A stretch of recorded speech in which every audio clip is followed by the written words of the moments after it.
Assalamualaikum warahmatullahi wabarakatuh. Ikuti dan kunjungi channel YouTube Maulizul Akbar NAD. Subscribe, like, share, komen.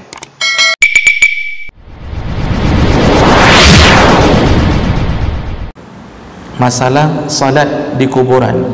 Tadi disebutkan bahawa masalah salat di kuburan itu dibolehkan mengikuti amalan Nabi ketika baru mengetahuinya atau tidak sempat mensolatkannya di hari dia meninggal.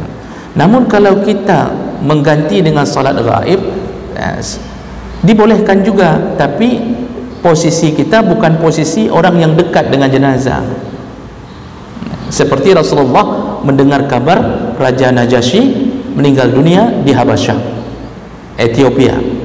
Najasyi Muslim, penduduknya tidak mau Islam, raja yang Muslim. Ketika Rasulullah dengar, maka Rasulullah langsung mengatakan sahabat telah meninggal Raja Najasyi, mari kita solatkan. Di situ mulai berlaku solat gaib. Namun posisi Rasulullah tidak mungkin menjangkau ke sana. Jadi itu tadi, itu gawat darurat yang solat di atas kuburan. Saya sudah bilang, yang normalnya tetap tidak dibolehkan. Misal kita ingin besoknya, lusanya, itu tidak dibolehkan lagi. Tapi begitu tahu, masih dibolehkan solat di atas kuburan. Jadi tidak perlu ganti dengan solat gaib kalau posisi kita dekat dengan tempat tersebut, kecuali kita tidak bisa menggapainya. Boleh ganti dengan solat gaib. Itu nanti masalah solat gaib pun khilaf di antara para ulama. Ada yang menyunnahkan, ada yang tidak menyunnahkan. Ada yang mengatakan enggak ada solat gaib. Imam Hanafi, Malik mengatakan tidak.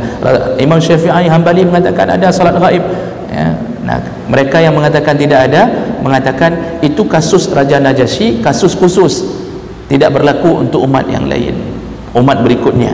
Itu pun karena Raja Najasyi tidak ada yang mensolatkannya, karena penduduknya kafir. Dia cuma, jadi dikhawatirkan enggak ada orang yang membereskan jenazahnya, tidak ada yang mensolatkan. Jadi bagi sebahagian mazhab mengatakan itu kasus khusus, maka tidak ada salat gaib. Mazhab Syafi'i mengatakan tetap sunnah. Amal Nabi membuka pintu solat gaib ketika kisah itu juga berlaku kepada amalan berikut. Wallahu a'lam bishawab.